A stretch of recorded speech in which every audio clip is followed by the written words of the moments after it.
وما علینا البلاغ. دعا وکړئ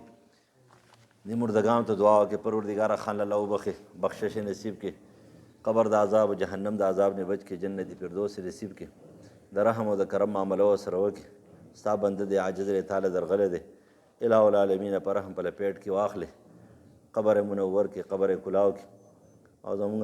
بل ورور پات شهید شوی دی ادم هغه دپاره خصوصي دعا وکړي پروردګاره ته معاف کړي جنت فردوس نصیب کړي قبر د عذاب و جهنم د عذاب نه بچ کړي الہ العالمین کورنۍ ته صبر جمیل ورکړي الہ العالمین صبر جمیل ورکړي نور څوک پات شوي دي پروردګاره ټول معاف کړي الہ العالمین دې کلي کې چمګاونه علاقه کې څوک پات شوي دي نږدې لري ټول معاف کړي څوک بیماران دي شفای کامله عاجله نصیب کړي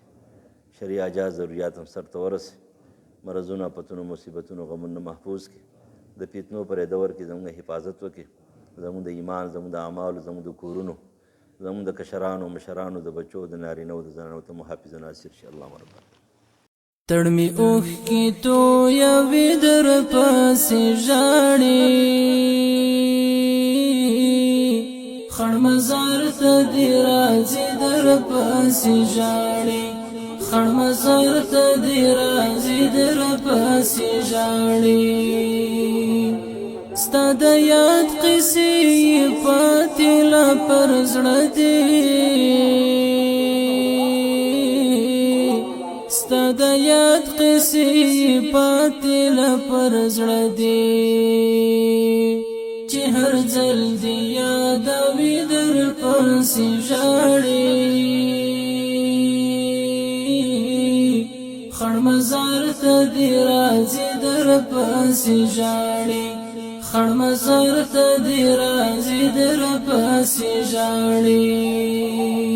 تړمي اوښکې تویوي در پسې ژاړې خړ مزار ته دې راځي در پسې ژاړې خړ مزار ته دې راځي در پسې ژاړې پر کتاب دې د لاس نښې دې شهیدا پر کتاب دې د لاس نښې دې شهیدا د چې دومره یې ښکلوي در پسې ژاړې خړ مزار ته دې راځي در پسې ژاړې خړ مزار ته دې راځي در پسې ژاړې تړمي اوښکې تویوي در پسې ژاړې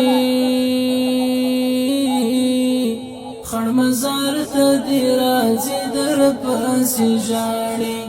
خړ مزار ته دې راځي در پسې ژاړې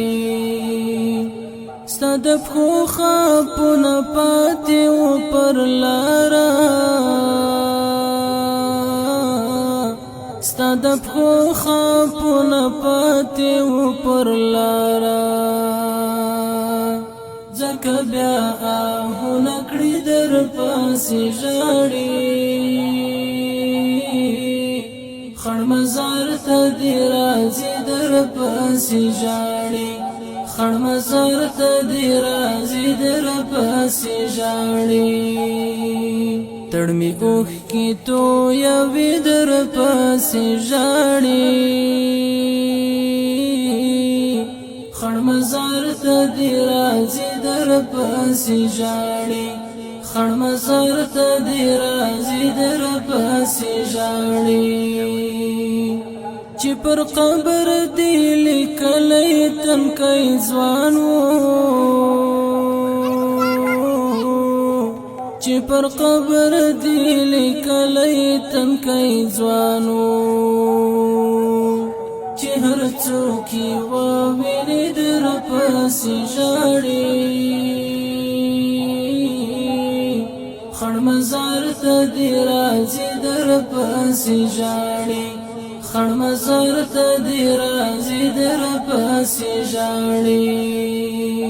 تړمي اوښکې تویوي در پسې ژاړې